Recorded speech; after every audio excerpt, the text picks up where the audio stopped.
Welcome to Border Crossings. I'm your host, Elliot Margolies. This is a series where we investigate regional issues with regional policymakers in a quest for great solutions to regional challenges. Border Crossings is produced by the Mid-Peninsula Access Corporation, providing community access media services in Palo Alto, East Palo Alto, Menlo Park, and Atherton. And since our viewers live in two counties, and since what happens in one county often affects the other county, we're joined today by San Mateo County Supervisor Rose Gibson and Santa Clara County Supervisor Joe Simitian. There are some news dates to get from each of them. Santa Clara County may be facing a strike if county employees do not see a raise, and there was an important negotiating session held today. San Mateo County has been sued by welfare recipients who say that the county's welfare to work rules are not fair. There are 3 public hearings in July that will lead to a long-term plan regarding Stanford University development options, and we'll get to all of that in just a minute. First, however, we wondered, what do people out there know about their supervisors? So we sent the MPAC interns out to the farmers markets in Palo Alto and Menlo Park, as well as the Juneteenth Festival in East Palo Alto this past weekend. And this is what they discovered about supervisors. Do you know who your county supervisor is? My county supervisor. No, actually I don't. Oh, my county supervisor. Oh, no, I don't. I do not have a clue. No idea. I haven't a clue. Is it Joe Simitian? Okay, I wasn't sure. Yes, Joe Simitian, of course I know him. Wait a minute now, is that, No? Yes, Simitian? I have no idea. No. Is it a lady that just got, yes, her name is, and she's black. Yes, I don't know her name, but I was really happy to hear that. Rose Gibson, that's right. it's coming, it's coming. I bet my wife knows. I know she knows. No, I don't. Recently, they appointed one of our former city council members, and that's a step in the right direction. I can't just recall her name right now. Yeah, Rose Gibson. And so that's a step in the right direction. If she gets reelected, then that'll be even better. But if we can get a little bit more diversity and get everybody represented. No, I keep track of kind of national level politics and international politics and politics in Canada, which is where I'm from. Rose Jacob Gibson, who was formerly our mayor and formerly our vice mayor of East Palo Alto, has been appointed to the Board of Supervisors. We feel a wonderful choice. We support her. I don't know. Don't know who the county supervisor is. I know who the mayor is, and if you'd asked me that question, then we'd have something going. Joe Simitian, I think that's his name, Joe Simitian. And so, what's my line? Get a good shot of our guests here. Victor's got 2 people, the 2 supervisors that are with me today. Can we see both of them? Because they are familiar faces in the community. Both of them were not only city council members, but they were both the mayor at the same time of their respective cities. Rose Jacob Gibson of East Palo Alto was the mayor of East Palo Alto in 1995, as Joe Simitian was the mayor of Palo Alto. And then they moved on and became the supervisors. But as we just heard from some of your constituents, a lot of people don't know what a supervisor does. So set us straight. Let's hear some of what you preside over, what kind of services you bring or decide about. So Rose, you start. The county is ultimately responsible for looking, for overseeing the, all of the health and public services throughout the entire county, and with particular jurisdiction over the unincorporated areas. So public safety, health, all of those types of issues and policy decisions related to those issues, basically. So jails and hospitals? Joe, yes. What else? Medical services, programs, social service programs as well. I sometimes describe the county as, I mean, I think there are a couple ways you can describe it for folks. It's It's the place where we do the in-between work, the work that really is too broad in its scope for our local cities and school districts, but is too close to the ground to be well performed by the state or federal government. That's one way to look at it. I sometimes say that we do the work that nobody else wants to do because we're dealing with some of the toughest issues, both Rose and I and our colleagues. Welfare to work, health care for the indigent, running the jails. I mean, these are tough, gritty chores that, frankly, nobody else really wants to take on. And the other way to look at it is, frankly, we do what we're told. I mean, in many respects, we're creatures of state government. Much of our funding comes from the state government, much of our state and federal government, much of our direction comes from the state and federal government. So, you know, for better or worse, one way to describe what we do is we do what we're told, because a lot of it's state and federally mandated. But are you kind of the canaries in the mine? I mean, if there are social problems, it seems like you might be the first to really get a sense of that if you're overseeing county hospitals and welfare and prisons. I think that's true. I mean, ballpark, probably. I mean, our county budget is better than $2 billion. We just approved our budget here in recent weeks, and probably 90% of that $2 billion gets spent on the 10% of the population that is sort of struggling to make it. And so that's sort of a rough rule of thumb, is that 90% of our funding goes to help that 10% of the public. I noted that in the recent budget that I'm trying to remember which county this article was about, but it said that 18% of the budget was for criminal justice. It may have been San Mateo, I'm not sure. But I'm wondering if that part of the budget is growing. Are we seeing more of the budget going into prisons and crime? I did see that of 151 new employees that San Mateo plans to hire, because it's got a good budget coming in, that 42 of them would be in criminal justice. Is that the booming area of the county economy, or is it the same every year, more or less? Well, fortunately, since I've only been on this county's board since January, I don't know a lot about the previous budgets, but I can say that in my discussions with probation and others in human services and all, a lot of the emphasis now, even though they may look like a lot of the emphasis is on prevention and not so much on in our case, on building jails and even though we have one facility where there's a lot of youth who we do have a responsibility for overseeing.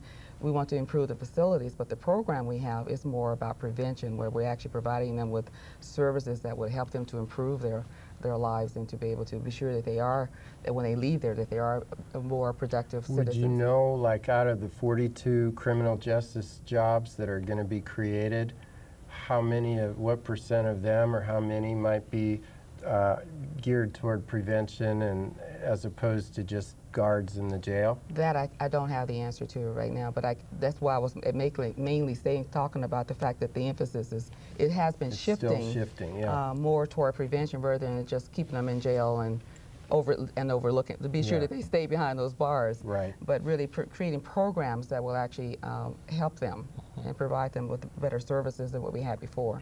And Joe, is the criminal justice part of the budget growing? A lot of the growth in our county this past year has been in the health and hospital system, and some of that I'm sort of very pleased to see us be able to do some good work in terms of mental health, drug and alcohol issues. Those are areas that got short shrift for a lot of years. I am concerned in Santa Clara County we've had a growth in the subsidy that we have to provide to make our hospital go, and that's a source of concern that I think our board's going to have to wrestle that one to the ground in the coming year, because that can't keep going at the same rate. But and Rose is absolutely right. It's hard actually to give a number about sort of what percentage goes where, because you might not think of some of the work that happens in the social services agency or with children's issues as being related to criminal justice issues, but when you're spending money on prevention in one of these programs, it has a real impact over on the criminal justice side. So I think Rose is right on in terms of that take. And there's more push. I mean, there's more efforts now on the state level, but there's been a lot of push as a result of the emphasis from the counties, and actually to make sure that we are looking more on the preventative measures as opposed to building more prisons to put more criminals in them, but looking more toward prevention. So a lot of the funding that's taking place now is really geared more toward that, and there's going to be a lot more push for it. Well, that's good to hear. It seems like good news all around as far as the amount of revenues coming into each county, that both of you are seeing more. A little more modest this year than the last two. I mean, I was fortunate. When I arrived in 1997, the county had been through tough times. The economy had sort of just begun its comeback. And so 97, 98 were actually, pretty good years, and certainly by comparison. This year, it's a little softer, and we had to exercise a little bit more in the way of restraint, and that made, for a few more tougher choices. But softer on the plus side, not. That's right. Softer on the plus side, and that's a good place to be. Yeah. So now, what's been in the news is that the unions that represent county workers want more wages, and additionally want fewer people hired as temporary workers. And I'm wondering, I want to first say that Rose just started in January, so she is totally permitted to say, I don't know that one She told me she'd have everything fixed by June. I don't know what's going on, Rose. We don't want to have her show you up on the first time when she's on this. But actually, I just want to, I don't want to put you ill at ease if there's anything that you don't know yet. Just say so. I don't mind doing that. That's much safer. They're giving the wrong information. But I do want you to comment on these union contracts, because I know that negotiations are going on daily now, and you want to get this wrapped up by the end of the month. So how far apart, what are the demands of the unions in Santa Clara County, and how far apart do you remain? Elliot, it's really probably not appropriate for me to sort of share some of that in this kind of a public setting. I'll just tell you, I think we'll be fine. I mean, I think we'll work these issues through. There's always a little tension when you get down to the final week, and even more tension when you get down to the final 48 hours. That goes with the territory. I mean, both sides, if you will, in the conversation have a job to do.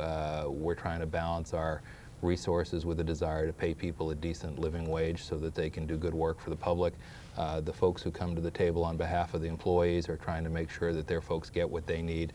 There's some give and take in that, and so I'm relatively optimistic that we'll get to a good place that is both fair and manageable for the county. It sounds like there's enough flexibility that there's definitely some amount of raise that can be expected by workers. Yeah. And we'll see if it's enough to make them vote. Yeah, I mean, Rose has been on the city council before, as have I. I spent time on the school board.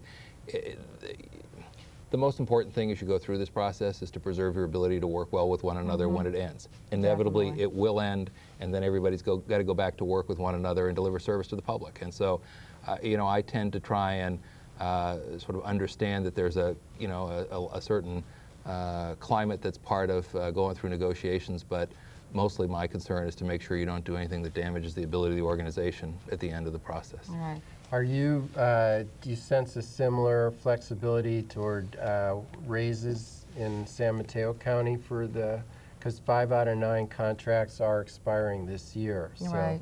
So is that getting talked about yet at the supervisor level? Not on a serious level, because we still have a few months before we're actually going to negotiations with them. But I'm optimistic. I think that we'll be able to have those discussions and be able to come up with some compromises that will be Is helpful. part of the discussion about how many temporary workers should be allowed? Or I know you haven't started yet, but in your case, it's been in the papers that they don't want 1,400 temp employees without benefits. We've got some issues around what are referred to as extra help employees in our area, which are basically temporary employees, folks who aren't working part-time, who aren't working full-time. And this is an issue entirely apart from the bargaining that I've been concerned about in recent months. In fact, I suggested a few months ago that we try and set a target for reducing by roughly 20% the number of folks that we use as extra help or temporary employees. You want to give yourself some flexibility. By the same token, if these are the people who are coming to work every day doing the job and they're really full-time folks, then we need to acknowledge that, bring them into the system, and move on from there. So there's that balance between the flexibility and the desire and the legitimate right that people have to be full-time employees. And I think we can make some progress, and I think we should, entirely apart from the bargaining issues. As I say, we've discussed that as a board, and I think by the end of this year, we probably will have made significant progress. Now, let's go to a tougher issue, maybe a tougher issue, maybe not, if revenues are great and unemployment is low. I'm bringing up welfare reform. In 1996, President Clinton signed a sweeping bill about welfare reform, and much of the brunt of it, the impact of it, would fall on the supervisors of counties all across this country to, as people move from welfare assistance into jobs, to provide the job training necessary to do that, to provide the child care necessary to do that, and to provide county assistance when welfare was no longer available and they're still needing something. So I would like to go back to a day 2 years ago, almost exactly, June 10th, when you were here with me in the studio, Joe. And we're also going to bring back, this is my life, but we're going to bring back Mary Ellen Schell, the Director of Cupertino Community Services. Am I going to regret anything I said, Elliot? That's what I don't know. We're going to show a clip where it was a rather candid moment, but you were talking about, I asked the question, what are people going to think generations from now when they look at the nature of this policy shift? And this is what Joe had to say at the time. I'm wondering if an anthropologist studied all these documents and the laws and debates that went on about welfare reform 100 years from now, what conclusions do you think they would draw about our society? That we are a society where the sins of the parents are visited on the children. I mean, that's really the change from the old system to the new system. Before we said, if you're a child, you will not bear the consequences for your parents' lack of success. And under the new system, what we say is, if your parents fail, whether through no fault of their own or because they lack the motivation or the commitment to provide, the child suffers the consequences. And that's the really tough part. I mean, all of us, everybody at this table agrees we should move people from welfare to work. Everybody agrees that there ought to be incentives to move from welfare to work. Everybody agrees, I suspect, that there are abuses of the system. The tough part is then when you say, all right, when we have this new system in place, are we prepared to step back and say, if someone fails to make that transition from welfare to work, we're going to let the kids bear the consequences of that failure. And that's what people will look back 100 years from now and remember about this particular system. Okay, so Joe and I were both featured 2 years ago, and I don't know if we listened to the clip. We were both probably looking at how much we weighed then compared to now, but I also hope that we have Mary Ellen Schell on the phone with us now. Is she there on the phone? Well, when she is, give me a cue. But at this point, what I would really appreciate, you represent two different counties, each facing a similar set of challenges. Do some notes, comparison of notes of how, and as best as you can, given your recent appearance as a supervisor, but how are you meeting these challenges 2 years later into welfare reform? Is the infrastructure in place? Are we keeping up with the goals? I think we have been fortunate in Santa Clara County and San Mateo County as well that a strong economy has bought us some time. So unemployment is relatively low, and we've been able to move a lot of folks from welfare to work, not simply because we've got a good system, but because these are good times. Now, the challenge that presents is that the folks who are left on our welfare rolls are the folks who are the toughest to place. They've got a bundle of problems or issues or needs that need to be addressed, and that's why even in a healthy economy, they haven't been able to make that transition. So, I mean, the good news is that the economy has helped us a great deal, and it's also given us the time we need to change to this new world of welfare to work. The challenge of that is that the folks we're working with are tougher. The other piece of help that we've gotten is that the state and federal governments I think have made some significant progress in the last 2 years in terms of softening the blow, in terms of rolling back some of the most onerous provisions of the welfare reform legislation that we saw, and that's meant that the pendulum has sort of come a little bit closer to a good center place, and that's also meant that some of the issues that we were concerned about 2 years ago are no longer quite as pressing. Well, I'm excited about the some of the success programs that are some of the success centers that we have throughout San Mateo County, and we started off with one, and we're gradually moving them. We have one in North County, and and South County is still up and running, and then Central County is the other one that we're hoping to get going. The success centers are a collaboration of various agencies, and it includes the colleges and different ones, in which they, as the clients come in, they have opportunities to address whatever issues they have, such as whether they want to go to a trade school, whether they want to just get a job, or if they want to take classes. So there's all this assistance right there in one place that they can go and they can make some decisions about what's going to be best for them personally as an individual, and have the resources there right there available for them, and someone to work with them on an ongoing basis. And that's the kind of service I think that really does help, because one of the reasons why so many people probably stay on welfare is the fact that they don't know what to do.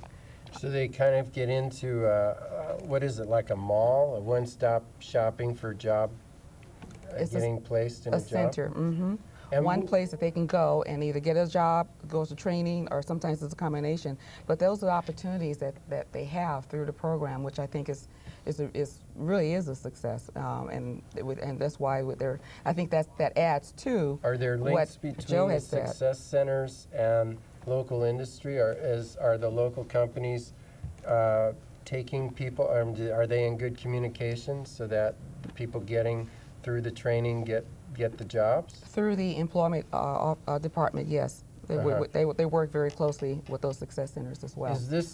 Is it the same model in Santa Clara County? What kind of model are you using? I think much of what we do is similar in the sense that, and I think what Rose is pointing to is the fact that it's hard to make sort of a one-size-fits-all system, both because of the sort of diversity of folks who walk through the door, and also because of the size of the areas we serve. I mean, in Rose's County, they got 700,000 folks. In Santa Clara County, we've got 1.7 million folks who we're trying to serve.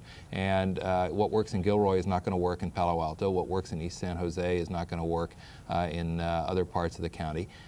One of the challenges that we face is that the jobs and the folks who need the jobs are not necessarily in the same place. Right. So if you're talking about trying to find work for folks in East San Jose, and the job-rich environment we've got in Santa Clara County is in our North County, the Palo Alto, Mountain View, Sunnyvale corridor, then the question is, how do you get those folks from East San Jose plugged into the job opportunities in our North County? It means then that transportation's an issue. Right. It means that child care is an issue.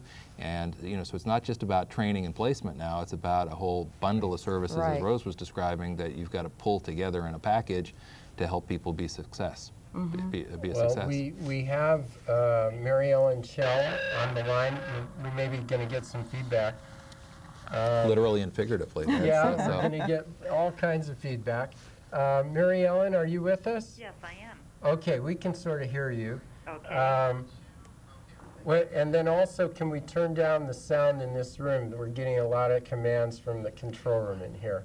But Mary Ellen, do you have any question that you would like to pose to the supervisors about the infrastructure from your vantage point as a service provider, as someone who provides for the people that basically are not getting jobs? What are you seeing?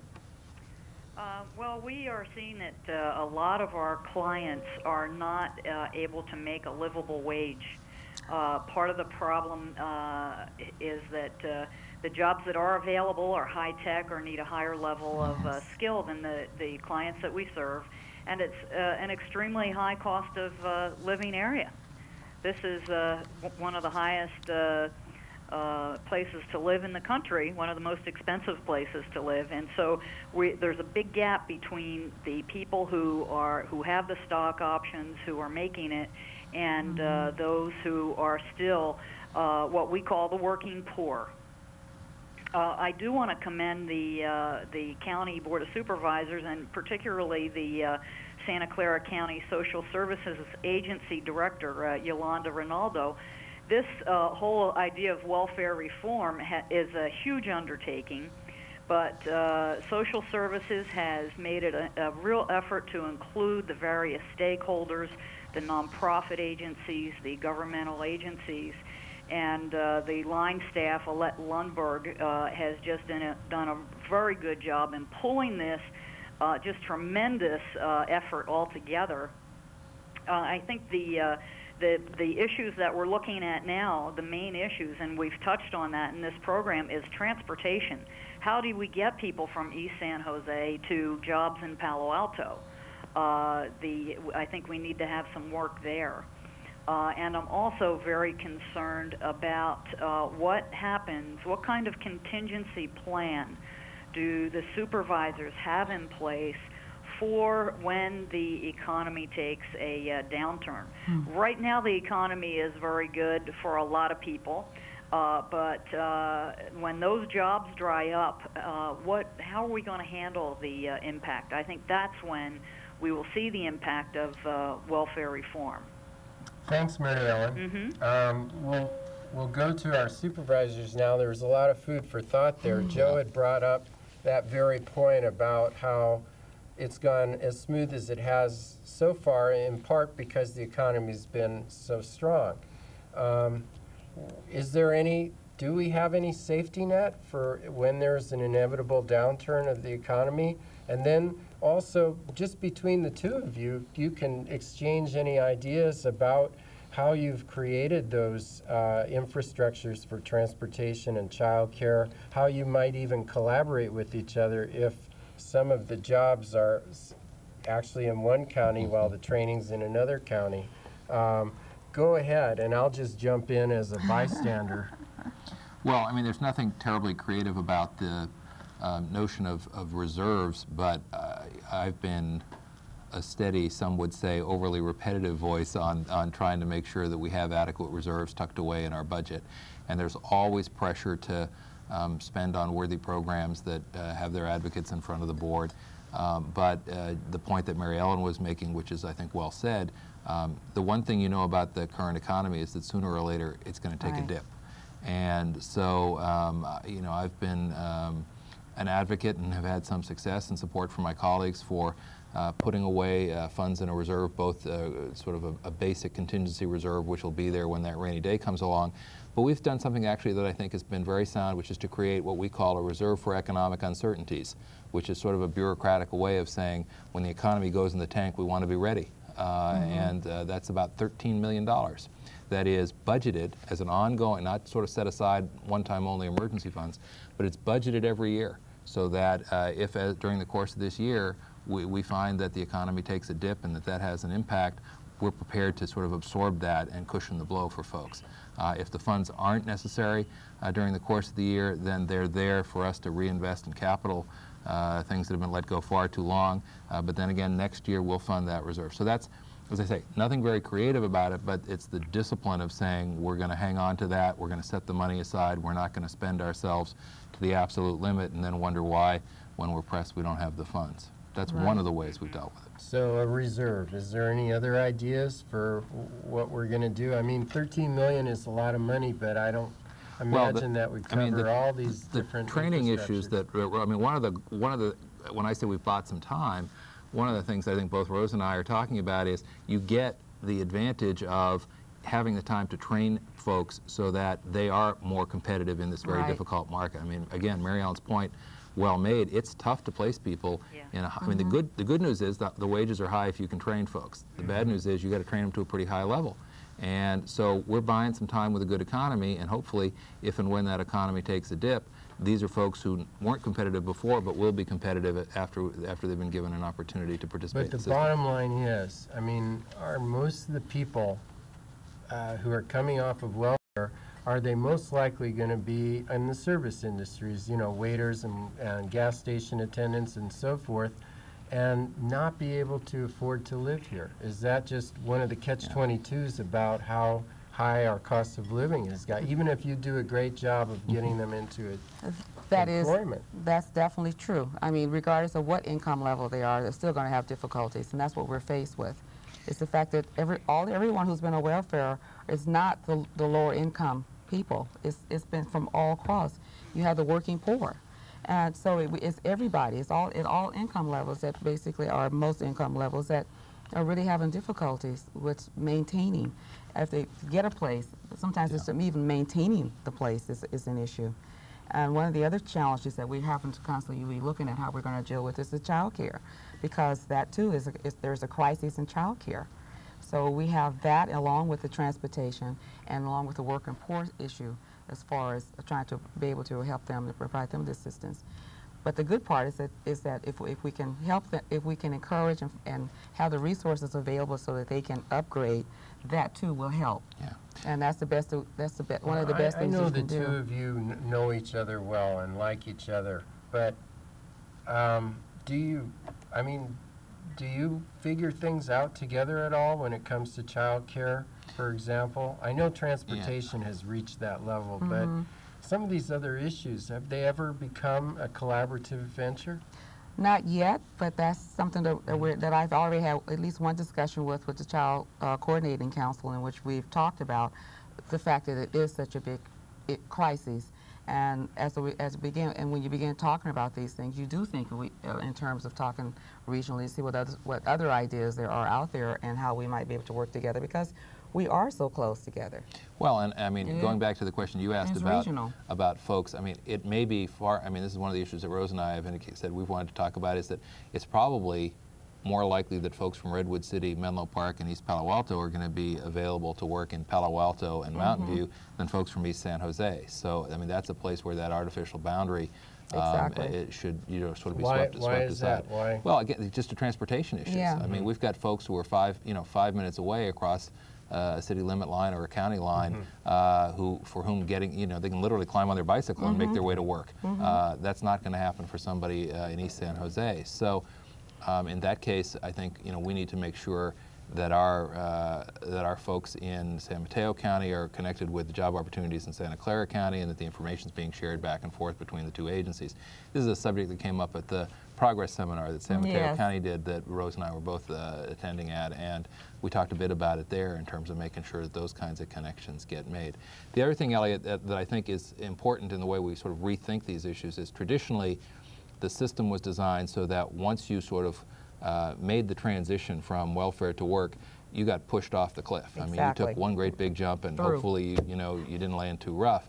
Now the sort of the buzzword is stair stepping, which is that you want to take that at an incremental approach so that you don't lose your child care overnight. Maybe the subsidy that's there isn't as great, but that you are gradually sort of weaned away from the system as you make progress in the system. And I think that's a much more sensible approach than we used to see. So now, what happens? I mean, I think that's very progressive. The idea that the child care doesn't disappear overnight. I don't know what child care costs are, but I'd imagine if you're taking tickets at a movie theater or pumping gas or being a waiter, you may not be able to keep up with too many high costs. I want to move into a related area, but then pick up how these two relate. I wanted a comment I want to make on that. Okay, so we're going to go to another clip from the farmers market that takes us into a related area of affordable housing, but then we'll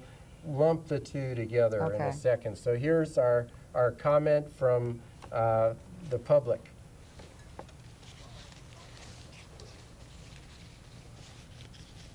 I'm from Los Altos. There's segments of affordable housing that they have for our teachers and the fire station people, and I believe the police department. Is so that the people, they're trying to get it so that the people living in our community also can live in our community. Excuse me, the people that work in our community can also live in our community.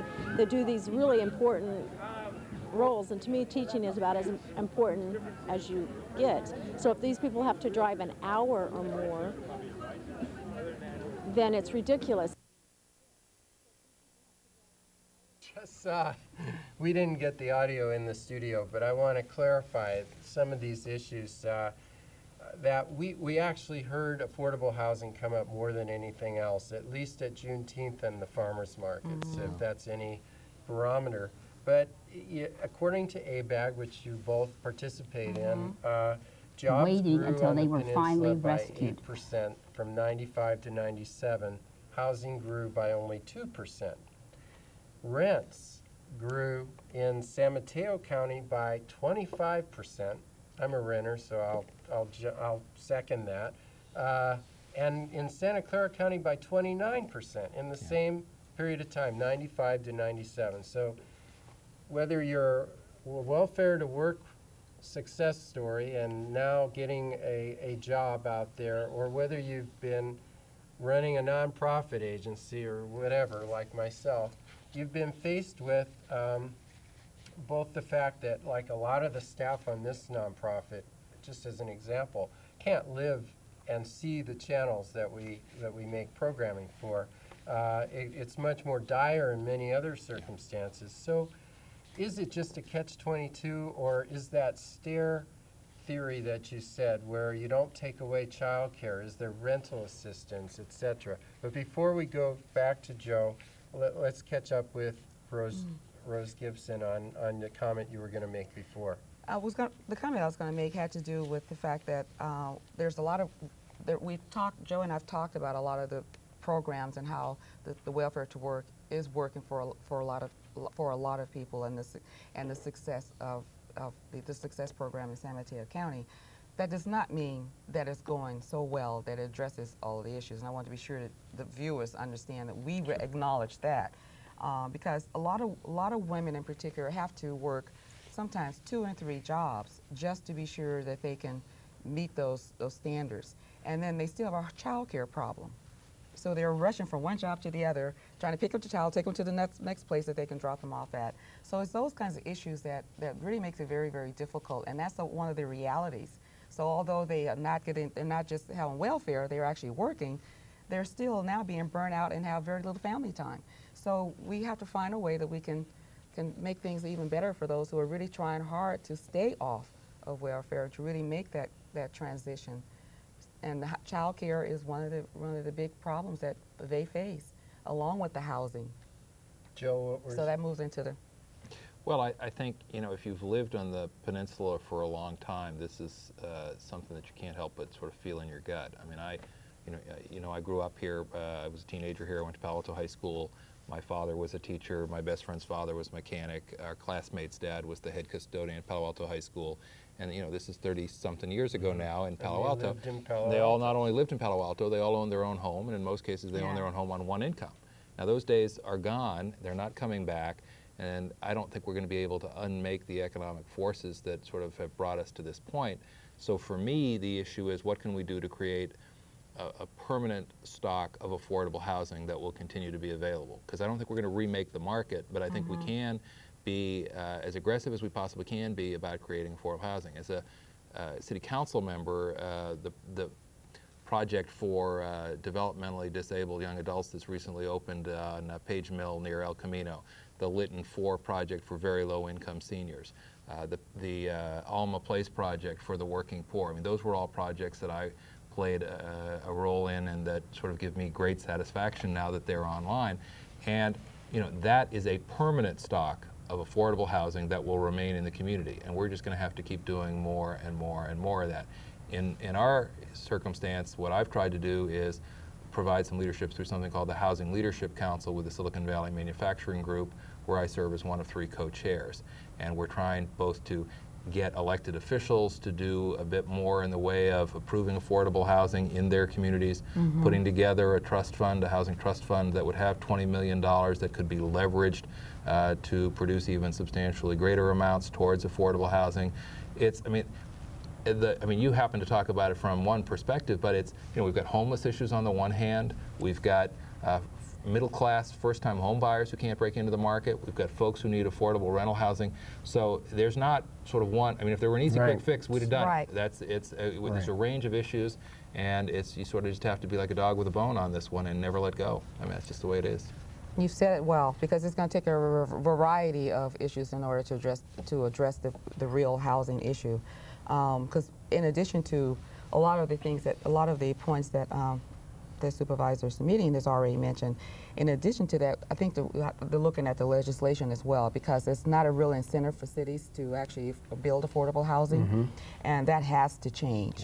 Yeah. There has to be some benefits to cities to build affordable housing.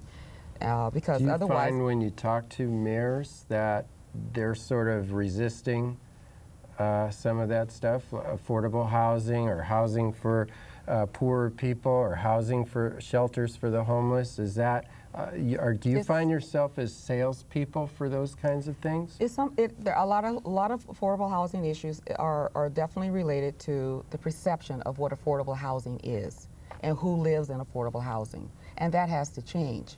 Because when you have people who are earning $60,000, $70,000, $80,000 who can't afford to live in Silicon Valley, that does not mean that we're talking about people who earn $10,000. That means that everybody is having a problem buying a home in this community. So what does that mean when you talk about affordable housing anymore?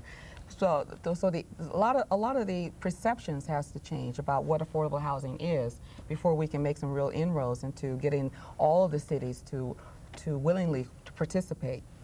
And I agree with Rose. We need some help from the state. There are no real incentives to approve housing of any type, let alone affordable housing in the community. And we need some incentives from the state. There are some disincentives, aren't there? Yes, there are. And is that up to, what I was reading from ABAG again, was that ABAG or some state group tells the counties what number of dwelling units they should be having in their cities, and that new number is supposed to come out next month, and that there are some potential penalties for cities that don't have that number of even affordable housing is part of that, like not being able to issue building permits at the farthest end of that. Is that something that you become the police on those issues, or how? You know, Elliot, it's a paper tiger. I mean, you can argue about whether it ought to be a carrot or a stick, but it's neither. It's a nuisance. And, we've got our cities who are more caught up in making sure that they can meet state requirements in terms of what kind of paper they push in which direction, and they're not creating any units. And, real people don't live in paper houses. That is not the solution. This issue about housing elements is an argument that's been going on for 20 years in California, and we're not getting anywhere fast with that approach. So you can tell I've got a little in the way of an opinion about this one, and it's not building units. And at the end of the day, that's what we need to be. Well, has any disincentive ever been leveraged against a city? Very, very, very rarely. And I mean, I make the argument that we'd be better off to provide incentives to encourage local communities to do it. So let's name a couple. What kind of incentives could be given to a city to build? Suppose for every unit we approved, we received $3,000 per unit that we could apply towards our transportation funds. I mean, right now, we say, I tell you what, why don't you put the housing and the jobs far apart and cost us a small fortune to get from one place to the other, and that's what we reward, because then we provide transportation funds. But we could say instead, you know what, if you put your affordable units in close proximity to mass transit or to a major transportation corridor, we'll reward that with state funds, and we'll give you some incentive to do that. Then, instead of having to scratch your head and say, how are we going to pay for the services these people need when they move into the community, we can say, hey, if we approve this particular project, that's going to bring some resources into the community to help address those needs. That's the kind of Where's there an incentive that would stop rents from escalating as fast as they do, or is that possible given that you can't screw around with the market forces? That I really don't know the answer to, Elliot, but it's a real concern. And especially after, rent control, it was only a few cities that were left to even have that. And it was the state legislation that stopped the rent control. So with that happening, I have no idea what to do next, because there was a real big lobby to try to prevent them from allowing it to go through. But it went through. And as of January this year, if you moved out, you could raise the rents. And that's contributed to what we're facing right now. So I don't know. But it's something that I think we're going to have to take a real strong look at. It does provide better figures for you in terms of welfare to work because people have to leave the area. But I know the two of you, and I know that's not one of your that's pretty dark. That's pretty goals. dark, Elliot. That's, well, I mean, that's yeah. No, it's sad. And that's why I get back to as incremental as it may be. Over time, we're going to have to create those units that are dedicated, affordable units that will stay affordable over the long haul. And whether we do that with tax credits, whether we do it with some other program of incentives, you know, we've got to find ways to create those units and make them a permanent part of the local housing stock if we're going to, I mean, for me, this is an issue about how do you retain some semblance of economic diversity in the community. Right. And, you know, when, you got to ask yourself a question. I mean, are the people who bring you a plate of food at the restaurant, who mop up the floor, who swab down a loved one who is ill, who take care of your kids in a child care center, are they part of the community, or are they hired help that you send home at the end of the day? And in my notion of what community is about, and the community that I grew up on in the Mid-Peninsula here, those folks are part of the community. I mean, you know, when I said my friend's father was a mechanic and my dad was a teacher and our classmate's father was the head custodian, we were going to school with Bill Hewlett's kid, all in the same place. And that's what a community is about. It's about some semblance of economic diversity and understanding that you're going to walk down the street and smile at somebody who you saw at the store, who you worked with at school. That's what I'm hoping we can hang on to in some way. Well, I mean, the value system is clear of what you see a community made of. All people of all different economic levels that work toward the benefit of the community. However, I've had shows, or we've seen shows on this channel of renters who don't have a clue of how anything can change.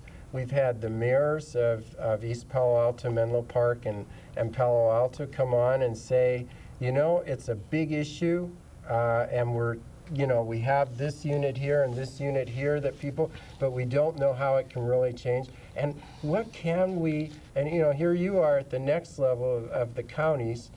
Give us some sense of empowerment from the renter and the new homeowner, the one that wants to buy into this community, to people at your level. How are we going to get those state funds? I don't have any quick answer for you, but what I can say is that there are people coming together to discuss these so that we can come to some real recommendations. Where are they? We want to go talk with them. Well, there's, I mean, in Santa Clara County, there's the Housing Action Coalition, which is a group Mateo County is the Housing Forum, and then I coordinated a committee to talk about legislation, housing legislation. So there are some things already happening so that we can actually... Can citizens get involved somewhere? Absolutely. And as I say, in the case of Santa Clara County, actually the Valley, it's the Housing Leadership Council, but then the sort of citizens grassroots component of that is the Housing Action Coalition, because that's the group that goes and tries to support appropriate projects that are affordable in various communities. I think the other thing, Elliot, is, you know, it's easy to be overwhelmed by the magnitude of the problem, you know, but yes. I mean, as the old saying goes, you know, better to light one candle than to curse the darkness. And, you know, I mentioned a few hundred units. Well, that was over a few years, you know, over a couple of decades, you begin to create, if they're permanently affordable, you begin to create thousands. And so just in Palo Alto alone, you know, where costs have gone out of sight, there are thousands of units because one unit at a time, the political will was there, and people said, we'll do it. And then the next and the next and the next. And so those thousands of units are out there today, and we may never catch up. We may never get as far as we'd like. We may not be able to reverse the trends of the last 20 or 30 years, but we can make progress. And, you know, progress is better than sort of throwing your hands up and saying the problem's beyond our ability to solve. That's my sort of day-to-day take on it, and, you know, that's why we get up and go to work every day. Right. All right, let's switch to another issue here. Joe is going to, I think it's you that will be presiding over several public hearings in July about Stanford development. Stanford needs to come up with, they've had a term of 15 years, I believe, where they were allowed to develop up to a little over 2 million square feet of new buildings, net new buildings. In the next round, a lot of people have been speaking out at public hearings that you've already held, and I want to go to a clip from one of those meetings. Hopefully we'll hear the sound this time in here, And let's go to that clip. Is Santa Clara County coming up with its community plan in the framework of which Stanford has to submit its intentions to do something? Or is it that Stanford will make a proposal and then the county again will react to it based on some reference point?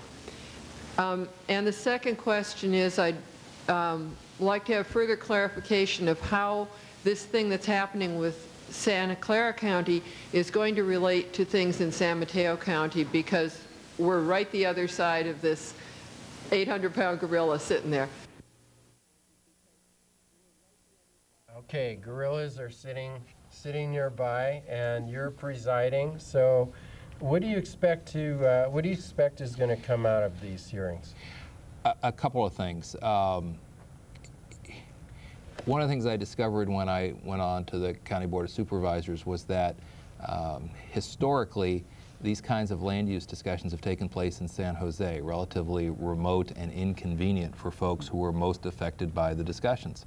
And so rather than schedule them for 10 in the morning when most folks are at work, and rather than schedule them in San Jose, which is not exactly convenient for a lot of folks, I've been able to persuade my colleagues and the staff to sort of move the conversation to the north part of Santa Clara County, where folks from South San Mateo County and from northern Santa Clara County who are concerned about these issues can be part of the process. And what's happened? And I think part of the discussion, and I'm pleased about this part, is that the conversation is going to take place before there's a proposal on the table. One of the frustrations I've had as an elected official is when you create a process that allows everybody to come in and comment after most of the decisions have already been made, you're not really doing yourself a favor, and you're certainly not doing the public any favors. So the attempt here this summer is to have, in addition to something called a community resource group that'll be listening to a lot of these issues and hearing from the public, 4 public forums on issues that are sort of central to what happens at Stanford.